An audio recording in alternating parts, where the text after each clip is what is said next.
Welcome to the Six Figure Business Mastery Podcast, where every week Kirsten and Jeannie dive into the essential topics to fuel your business growth. From copywriting to course creation, mindset to video marketing, they've got you covered. Tune in for expert guest interviews on all things marketing and business, and learn how to work on your business, not just in it. So, get ready to unlock your business potential and take it to the next level. Welcome, everyone, to the podcast. We're so grateful that you chose to spend a little time with us today. And I'm really excited to introduce you to our amazing guest. Her name is Shelly Criswell from Criswell Solutions. She offers strategic mapping, and she is the director of operations, and she does support to small business owners looking to scale. And today we're going to talk about operational efficiency. So we are thrilled to have you, Shelley. Welcome. Thank you for having me. Yeah, we are such nerds, so we're really excited about this topic. I know for a lot of business owners, you want to put your head in the sand when you think about standard operating procedures or KPIs or all of those things. It seems so corporate, but the reality is if you really want to grow your business, you have to have some structure. So I'm excited to have some of the things that you recommend and share with your clients on how to better establish their business for growth. Yes, I agree 100%. You cannot scale without systems. What is a system? And that sounds like a very basic question, but what is a system, and then what are some of your favorite ones?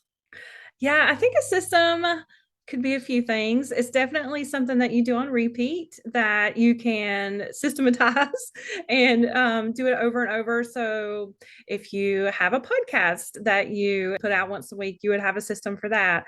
If social media, blog posts, anything you do on repeat definitely needs a system so that it's repeatable. You could hire someone to jump in and do it for you.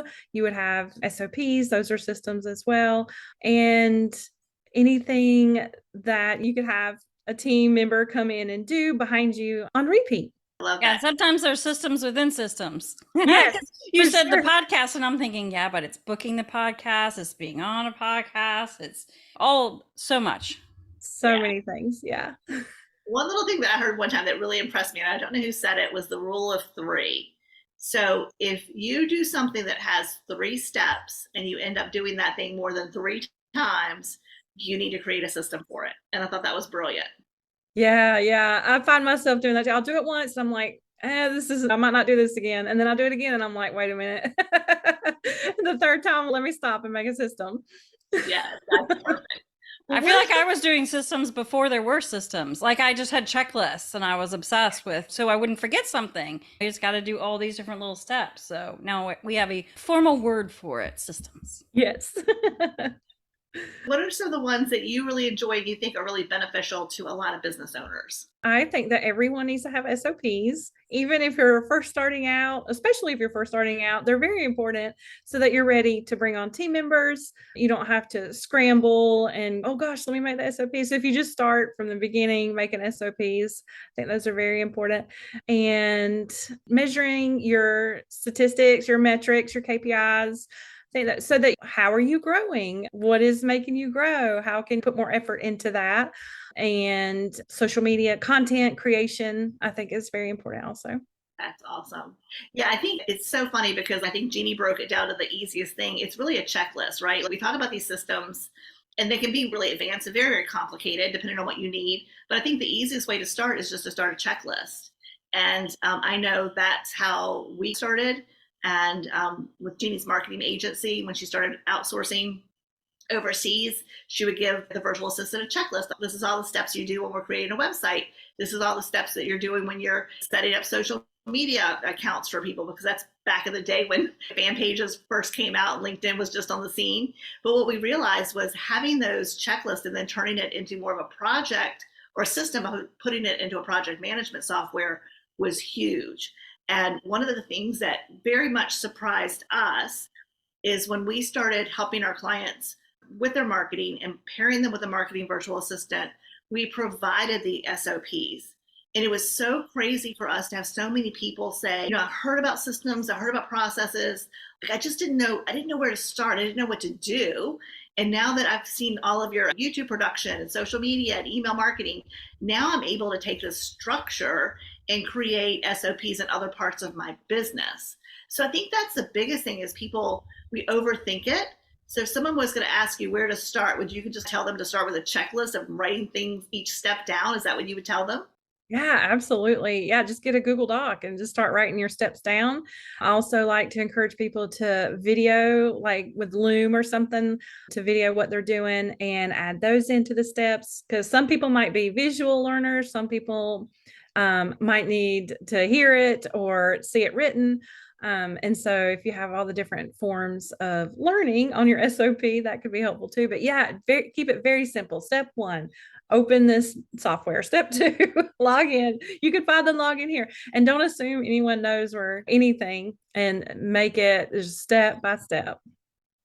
I think we're going to talk about this as well, but usually when we realize we haven't done a good job, like we've left out a step, is when someone gets to a point where they're like, I'm going to the next step and it isn't working. And you're like, oh, that's because I forgot to tell you to do this, right?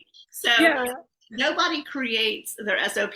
It's not one and done. It's usually you do it your best of your ability. And then once someone's worked through it, usually we try to work through it a couple of times ourselves and have our team do it before we delegate it onto the interns. So it really is understanding that it's not going to be perfect right off the bat. It just takes time to get it, make sure every little step is documented. So don't beat yourself up over that.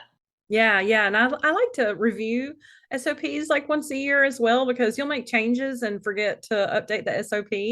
And then you go back through and you're like, oh, we don't even do that anymore.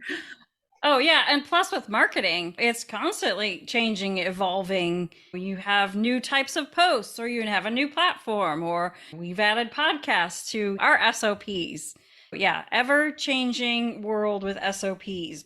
And it's funny, I think people don't realize they need them because I don't know if they didn't understand what they were. So we're grateful that you're here to talk about it and to educate people. The other thing I was thinking was when you were talking about you need to have them in place in order to hire people to do some of the tasks. And that's what we find. A lot of people who have tried to hire like a virtual assistant and failed was because they spent so much time finding the right person, they forgot what's going to happen once they hire them. They didn't have the plan. Like, great, I'm here. What do I do? Oh, shoot. Now I got to spend all this time training them.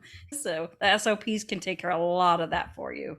Yeah. I know so many people bring on a team member to lessen your load, and then, your load is doubled because now you're having to train them. And if it's very unorganized too, then that new team member is going to be like, you're setting them up for failure. Yes. Yeah, absolutely. Anyone who's ever had a job has worked for that person, maybe.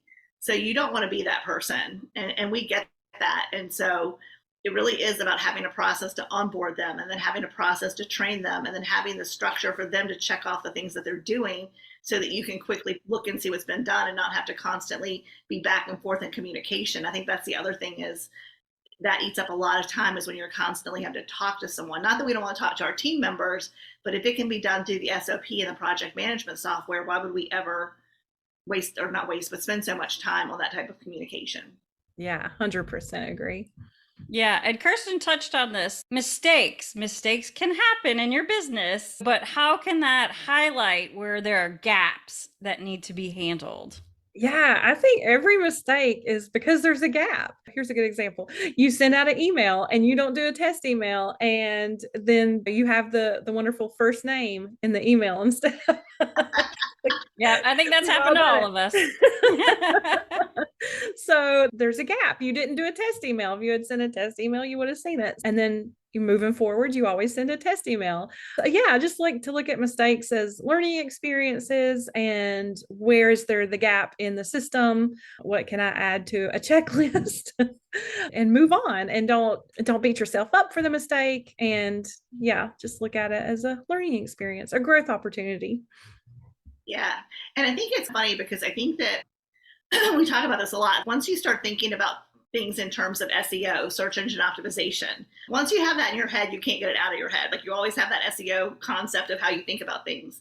I think it's the same thing with SOPs. When you really start to use them, because it makes it just so easy to get things done. A lot of times we're like maxed out, right? Like, we don't have time to think about other things. And you think about people who wear like a uniform, like the jeans and the hoodie, Mark Facebook guy or whatever. But when you think about people who just are really busy, making a lot of decisions just wears them down and it drains them. So by having your structure allows you to do things that need to get done without a lot of brain power. Like, oh, where is this? How do I do that? So if it's documented, it saves you all of that wasted mental energy of recreating the wheel every time you do something. And I think that was like really powerful for us to understand. Yeah, I love that, especially if it's something you only do once a month, like metrics or KPIs or something. And then you go to do it and you're like, how did I do that last time? Yeah. You're so right. Yeah. That's what I found with like you said, things that you do maybe once a month or once every 2 months or once every 6 months. It was like, I did it really well, but I don't remember how. Yeah. Been there, done that. Yeah. So definitely I like to bust out my SOP for things like that and thank myself. I thank my past self. Past self, you were so smart. You did a good job. Yeah. I love that. It's true. Like it sounds so silly, but it's so awesome. It's like giving yourself credit for the fact that you took a breath and you documented a process. And then when you needed to do it again, you just pulled out the process and you were able to go through it quickly and efficiently. So I think that is something people should celebrate. Yeah. And you don't want to slow down to have to make an SOP. Who wants to do that? But it will save you time in the long run. And I worked on a team once that we spent 2 hours a week was allocated to me to go through the SOPs. Do we need to create any? Do we need to edit any? Things like that. And that really helped to actually allocate time to SOPs. Yeah. And the cool thing is we live in a tech time. So there's all kinds of tech tools that can help you, right? And so what are some of your favorite tech tools to help business owners start to really create SOPs and not just create them, but to actually use them? Yeah, I like to keep it simple. Google Docs, and you can create a database in a Google Sheet or Airtable, but you can just create like a database of all of your docs with links and separate it out into categories. So you can you don't have to keep scrolling in that Google Drive folder. Where is that SOP? You just go to it in the Google Sheet, click the link, open it, and off you go. Also, in a project management tool, you could link to the SOP. And if you have the podcast parent task and all the subtasks, you could have the SOP linked in the parent task, and it's always right there as well. Yeah, so we use Trello. I think over the years, we've used a lot of different project management software. And Jeannie started off with Basecamp, I think, back in the day. And then we loved Asana. But when we decided to actually share our SOPs with our clients, back then, one, Asana didn't allow us to share things. So Trello did. So we ended up moving to Trello. And this is going to sound really, it's not going to make me look so good. But when Jeannie was creating SOPs, like I have to have things in a certain way, so I will actually follow it. So one of the things we talked a lot about is a lot of entrepreneurs are probably more like me, like ADD, ADHD, and like definitely not always tech savvy and always moving like 100 miles an hour. So when we put together our SOPs in Trello, we would always come back and ask ourselves, is this the easiest way to do this? Is this the simplest way to understand how to do this? Is this a way that people are going to use? For us, we have almost everything documented. Each video has a video production card for YouTube, and every SOP is in that card template. So you just keep copying it for each video, or realizing, like you said, inside of the card that has all the steps for production, there's links to different videos or links to different resources that they need right there in that card. So it's always at everyone's fingertips when they need it. So that, I think, project management software is something that can just, make it easier for people who are really busy, maybe not tech savvy, to just have a system that works and you can see exactly where everything is on a board is where it is in the production process. So that was helpful for me. Yeah, you hit the nail on the head. You got to do what works best for you and what is the easiest way for you. And definitely you don't want to be clicking around looking for things, and to have it right there makes it so easy. So I'm glad that you found something that works for you. And I think that's so important. Just because I like something done something a certain way doesn't necessarily work for you, and to always try different things and see what works best. Kirsten was our baseline. If it didn't make sense for her or she couldn't find it, we had to do it. We had to find a better way. We dumb it down, like SOPs for dummies. SOPs for Kirsten. No, but yeah, I think that again, just having that brain that's working 100 miles an hour as an entrepreneur and having everything else that's on your list, it's got to be something that is simple to use. And I know, like when we switched over to Trello, I know you would have much rather stayed with Asana because you really enjoyed it. You had your systems in there. Sometimes you have to make changes to make things work. And we do have a lot of clients that'll come on and say, I use Asana or I use ClickUp or I use these other things. And usually what we tell them is your virtual assistant, like we've trained them, they've been in our paid internship. So they have learned all of our SOPs and they're all in Trello. So why don't you Trello's free, copy it and work through your first 5 or 6 videos with your virtual assistant in Trello using our SOPs, and then build that relationship with your virtual assistant. And then you guys talk about how you want to move it to ClickUp or to Asana. Like, how do you want to move it over there so it's more in line with your SOPs and how you do things? It's always easy to take what someone else has done and then rework it to a way that fits you. Yeah, exactly. Love that. So, Shelley, do you want to tell us a little bit about how you work with your clients and helping them become more efficient and take advantage of good systems and processes? Yeah, so a few different ways. I can either come on a retainer basis as a DOO or fractional, and you can hire me just to come in and look at your systems and give you strategies, or I can come in and actually work on your systems. I also offer VIP tech days where I can come in and for an entire day, you have me for 8 hours to come in and do whatever you need to do for your tech for your business. And I also do strategic planning. It is where I go in and look at your business and your priorities and your goals and map out projects for a year broken down into quarters.